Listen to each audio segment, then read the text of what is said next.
Welcome to On Your Side, the Home Edition. I'm Susan Campbell. Today we're taking you to a home with spectacular views in one of Scottsdale's most prestigious neighborhoods, Incala. Plus, the median home price in the valley is about $500,000. We'll see what that gets you in Goodyear. But first, how can you tell if a recent home renovation is a good one? I talked with Valley real estate agent Trevor Halpern. Trevor, thank you so much for having us here to this beautiful listing, $1.3 million listing. Yep, thank you. Thanks for showing up and being here. There's a lot to know for buyers and sellers. We want to make sure people are prepared. We want to talk about the things we can do to get the house ready to go. Why is it so important to prep a house? It is so important to prep a house for that first impression. You only get one chance to make a first impression, so making sure that your home as a seller shines in the eye of the buyer from that first drive-by to walking into the home, it's critically important that your home shows as well as it can. Put on your nice coat or dress and be prepared for that buyer coming through the door. Okay, so we have to jump in because this house is immaculate. Everything is staged perfectly. Sellers have moved out. You've gotten everything in, ready to go. What does it take to get a house like this ready to go so buyers are impressed when they walked in? Yeah, it almost takes like a mini general contractor's license. You have to line up vendors. You have to come in and assess it, right? My job, I come in and take a walk with the sellers and I suggest things to them. So my suggestions are based on really two things. If you put $1 in, can you make $1.10 out of it? And if you do it, will you sell your home faster? And if we get both of those things accomplished, I suggest they do it because it is a financial benefit to them doing so. So once we have the suggestions, then we turn to whether or not they're going to do all of the suggestions. And whatever they pick and choose, we have vendors that we schedule and bring in and do it. So we're very methodical. So we can take something like this that doesn't need walls moved and whatever, we can have it market ready in about 2 weeks. It's still a pretty big process though, and lots of decision making along the way. Yep. Yeah, it's intensive for sellers. We try to take the intensity out of it, but the intensive nature of it is, hey, do we want to invest the money? Are we going to get a return? What's going to happen if we don't do it? So I present all of the data to my clients and I allow them to make their decision. Whatever they decide to do, we execute accordingly. Okay, so a buyer walks in. What's the first thing they're going to notice if it's something that maybe not worth it? Yeah, oftentimes buyers walk in and they start seeing immediately dirt. If it's not cleaned, if the front door has scuffs on it, we'll oftentimes ask our sellers to take care of that. Hey, let's clean it off, let's repaint it. Because that first impression, you're walking up. Even before that, from sidewalk up, what's the curb appeal? Are the plants dead? Is it well manicured? Are there leaves everywhere? Does the home look like it is well maintained, even if the sellers aren't living here? Those are the important things. You get one chance to make a first impression. That first impression is often right before you walk through the door. Okay, second impression. We have walked through the front door. Yep. I'm looking around. Yep. What else might a buyer spot that you have to warn your sellers to handle? Yeah, one of the key things is when buyers walk in and they sense other people have lived here, even though they know it.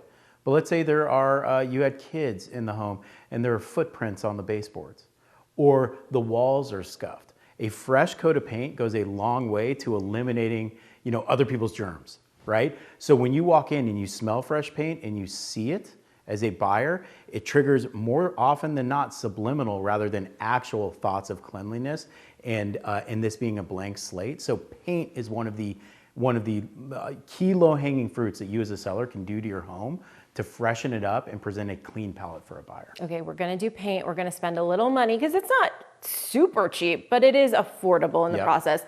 What else can we do to kind of freshen everything up and make it feel like maybe we didn't live there? Yeah, the paint, sometimes carpet.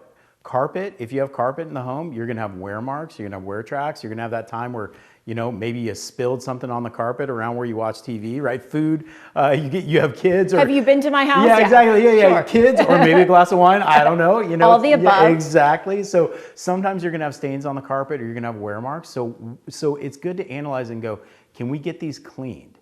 If we clean these carpets, will they look new and fresh?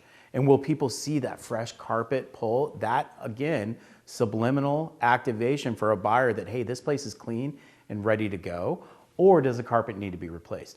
Those two things, paint, carpet, and then flooring. If the flooring is scuffed, if you have wood floor, if you have tile, When you really freshen it up, deep clean the grout, those types of things, again, will brighten things, it'll clean things up, it eliminates the subliminal idea of wear and tear, or the actual idea, like, you know, some buyers walk in and just start picking things out. So if they're pointing to a bunch of stuff, I would say it's a series of small things that add up to a big thing. So what are the small things that you can eliminate, so in the buyer's mind, they don't walk out and go, I don't know what it is about that house, but I don't like it. We want them to walk out and go, I don't know what it is about that house, but man, I like it. Can I tell you my secret thing? Yeah. I've looked at a lot of houses over the years because we've moved a bunch. My secret thing that I absolutely cannot handle, hate more than anything in the world, is opening up somebody else's refrigerator. Yep. If there is even like a speck of anything in there, ooh, I can't handle it. Yes, yeah, well that's absolutely, when you, especially if the home is gonna be vacant. Obviously, if you're living there as a seller, when you're selling it, you need a refrigerator. Yeah, you're gonna have your Tabasco sauce and whatever in the fridge. But if your home is vacant and you are leaving the refrigerator there, absolutely key to clean that up. Absolutely key to clean up the pantry in the drawers. If you open a drawer and you see a bunch of filth in there, again, it's that gross factor. It's the, oh, someone else's germs are in here. So a nice deep clean of a house, whether it is staged, whether you're living there, or whether it's vacant, you really want those things cleaned. And like if you open up a pantry and you see the shelving is scuffed up and dirty, paint it.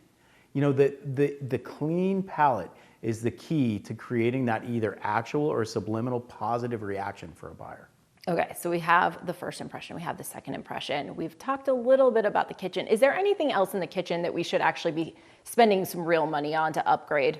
Yeah, you know, it can be a slippery slope, right? Sometimes you can go down the path and almost remodel the kitchen or remodel the house, and then you go, why are we leaving, right? So, you know, if you have countertops that are really, really old and you have the budget, sometimes a countertop replacement, it's way less expensive than you think, and it can go a long way to modernizing the kitchen. Sometimes you're gonna have older cabinets, you're gonna have an older facade to the cabinets. Sometimes you can paint them, and it brightens everything. It makes the home look 10 years newer. So when you paint them correctly, if you have if you slapdash it, or you have like a handyman that isn't well skilled at it, you need a painter who knows what material to apply and how to apply it, and it is almost not noticeable to a consumer that they're painted. How about in bedrooms and bathrooms that are maybe connected to the bedroom area? What are things up there? Because I think that's kind of the last place that people see on a home tour or think about, or you feel like, I can handle that. That's a super easy renovation for the buyer coming in. Yeah. One of the critical components, especially when we are looking, before we're hiring our photographer, we go back and look at what we took as like we call it our private reserve photos. When we're with the seller, like, hey, this isn't going public, this is just for us. We look at them and we look at shower curtains. A dingy shower curtain, or a shower curtain that is disconnected from maybe the new color palette because you painted, we want to take those down and we want to either just leave it depending on what's behind it, or we want to put a white shower curtain up. Just sterilize it. Right? And then the other thing too is like a dingy shower curtain might be worse. That might actually be worse than a gross refrigerator to me. You just ruined. Yeah, you just don't want it. It's someone else's mildew, right? It's someone else's like shampoo splatter. You don't want it. Yeah. No. Yeah. So there's a shower curtain in the bathrooms, and the other thing is on cabinets and on countertops, like a little potted plant. Whether it's, you go to IKEA and just get a fake one, there's something to it to have like one little knickknack.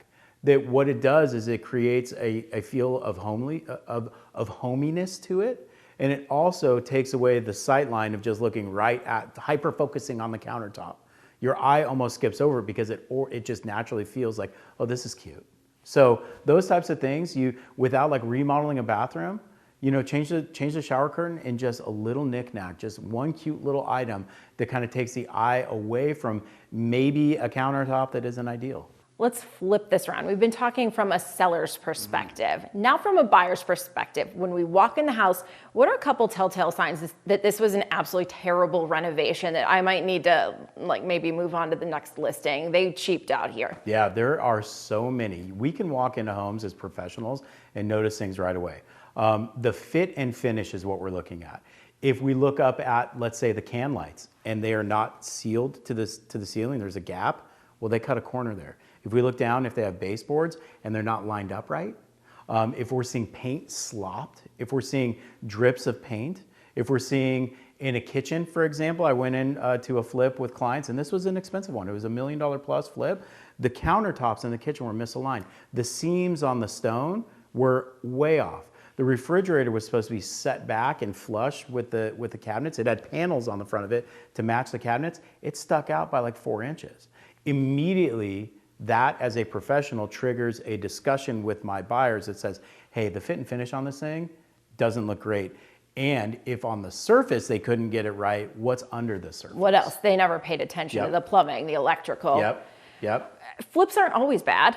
Right. But they could be a nightmare. Yeah, they can. And you know what? As a lot of flippers don't think to that next phase. If you're coming in and you're flipping a home and you're doing it poorly and you're trying to not disclose what you did, well, if that seller moves, or if that buyer moves in and realizes there is so much stuff that was done here that was not done well, they may turn around and sue you. So as a flipper, it's a good idea to do your stuff right and to fully disclose what you did. And as a buyer, it is critically important that you take a really deep, hard look at the home before you submit an offer, and then you get a really, really good home inspection. Trevor, you have given us so much good information to think about for both buyers and sellers. Thanks for having us to this beautiful listing. Thank you. When we come back, agent Cheryl Matuzak takes us inside a nearly $4 million listing in Scottsdale's Incala development.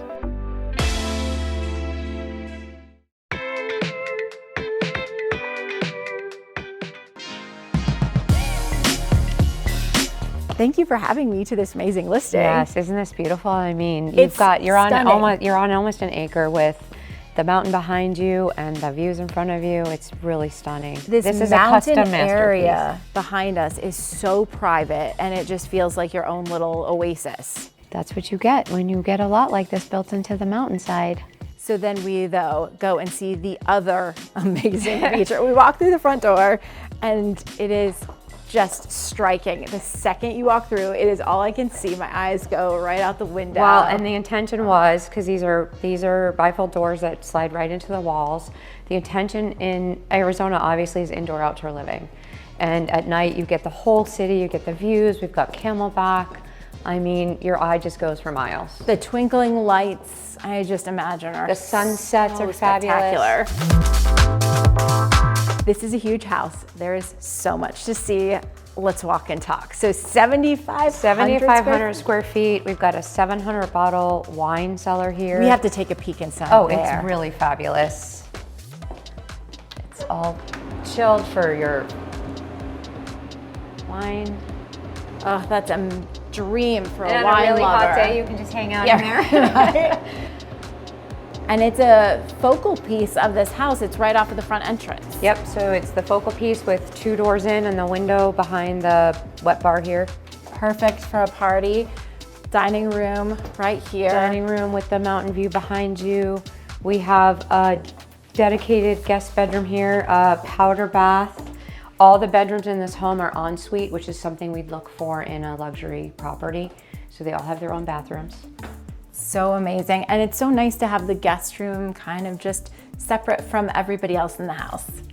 Feels There's like a few. The house is really laid out well, and you're going to see that in these high-end custom homes where you're not just kind of lined up in a row. So the bedrooms are spread out for privacy and to be able to live in your home without being on top of each other, especially in 7,500 square feet. And right into the kitchen, immediately we notice the high-end appliances. Yes, people are gonna look. The red knobs are a telltale of a Wolf oven, and this is the big one with the 6 burners and the griddle and the 2 bottom ovens. We've got 2 Asco dishwashers in this kitchen. They have a huge pantry. Everything is built in as you'd expect it to be. The Sub-Zero fridge. You're going to look for Sub-Zero, Wolf, those kind of high-end brands in a home like this. I see a lot of good meals here. Yeah, for sure. I love cooking, by the way. Sitting right here, I see the view. You will see the view in this family room, and from the over there where they have 2 chairs over there, you're going to see Camelback Mountain, just spot on. So we have a place to eat right here. We have a dedicated breakfast nook. And then this open concept, just cozy space. I think one of the things about this home is that it's big, but it doesn't feel like 7,500 square feet because the way that it's laid out. It does have nice, cozy spaces. Feels like a home. It does feel like a home. You can sit down here, relax, watch the game on the TV. On this level, we have 2 balconies. So we have this one, and then we have the one that opens up here from the living room and the primary bedroom. And we have to look straight up right now because my goodness, there are details all over this home. And what we were talking about were ceilings and millwork, and that's what you're going to look for in a luxury home. Some of these, the alder doors, some of those high-end finishes, the wood windows, the wood encased windows. And that view, you can't beat and that view. And that view is spectacular. It's unobstructed because this is built up onto a hill. Exactly why you'd build it into the mountain. So pretty. Okay, what's next? Let's stop in the office on the way to the primary bedroom. This floor is laid out for primary living. So you've got your kitchen and your dining room, and the owners really don't have to go downstairs if they don't want to. The kids can be down there. And we've got all this beautiful millwork in here. The ceilings, again, the built-in cabinetry, and the ceilings are just beautiful. And the view on the side. We keep going back and forth between the city view and the mountain view. And if you're sitting at this desk, you get both. If you turn around, you're going to see that, and out that's why they put glass doors on here. You're going to see the views out the living room window doors. Pretty. Okay, and on the way, we got to talk about the detail on the floor too. And these vestibules, rotundas, whatever you want to call them, these circular, architectural, interesting hallways are really part of, you've got Cantera stone over here. They're just part of interesting architecture in a high-end custom home. Lots of detail everywhere. And then, again, we've got this ceiling in the primary that matches the one in the family. And an intricate fireplace. Again, a big Cantera fireplace. Views out every window. Views for miles and miles. And a path right to this beautiful terrace. I can see the pool down there. We'll have to check out the pool soon. There's the pools down there, and you can see the golf course too. This is a golf course community. So golf course, social memberships, country club.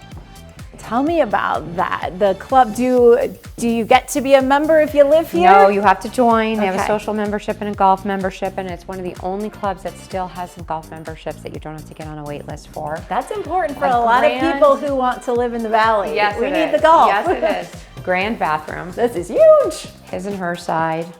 Wow. Get out of your way so you can see what's here.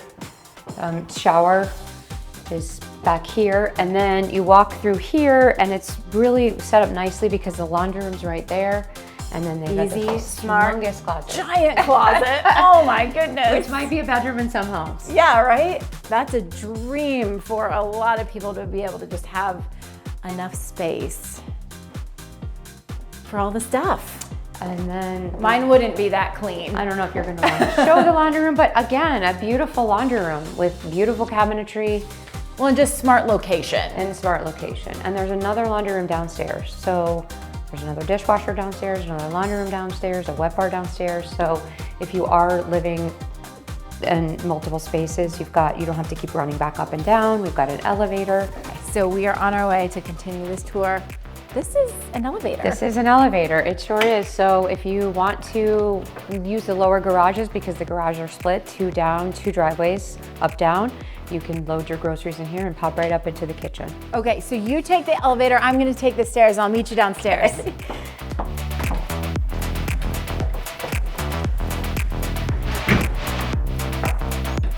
Hello. We meet again. Did you notice the elevator's glass in here? I so did. You can have views as you're riding up and down the elevator. It's incredible. So the lower level is really meant for entertaining a multi-generational family, kids. So they've got a media room down here. They are using this as a gym, but it's really a flex space for how anybody wants to live. They use these spaces as they seem, as they like. And then we've got a good card game or board game. We've got a full bar down here, so you can be watching a movie, playing cards, entertaining your family. This is a teenager's dream. Yes, once we lock the bar. So fun. It's a huge screen. comfy couches. Yep, and these doors also chairs. shut, so if you don't want the noise coming out, you don't have to have them, but there's a refrigerator down here. Really, the only thing missing is another oven. But we got an elevator for that. We do. And then we can do, there's 2 more guest rooms, but down here, the lower level is Oh my goodness. the patio down here is pretty fantastic. So we've got a covered patio, a couple areas, and then we've got the negative edge pool and the fire pit. And at night, this is just incredible. I mean, there's Camelback. This is just It's pretty fantastic. amazing. Tell me about the negative edge pool. Is that something buyers are looking for and loving? I think they're looking for any architecturally interesting pool, and the negative edge, obviously you feel like you're at a resort spa when you have this kind of absolutely. edge. And of course, there's the lights that light up in different colors and they can illuminate green, pink, red. So pretty. Lots of amazing, amazing pool days out here. Yes. Up next, what do you get out in Goodyear for $500,000?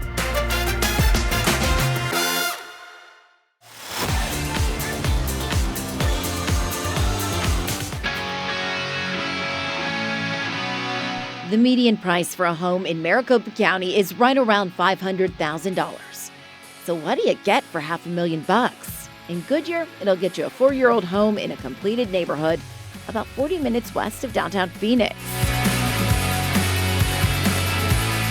This home is a 4-bed, 2-bath with a flex space that could be turned into a 5th bedroom. You have an office flexibility as well in one of the bedrooms.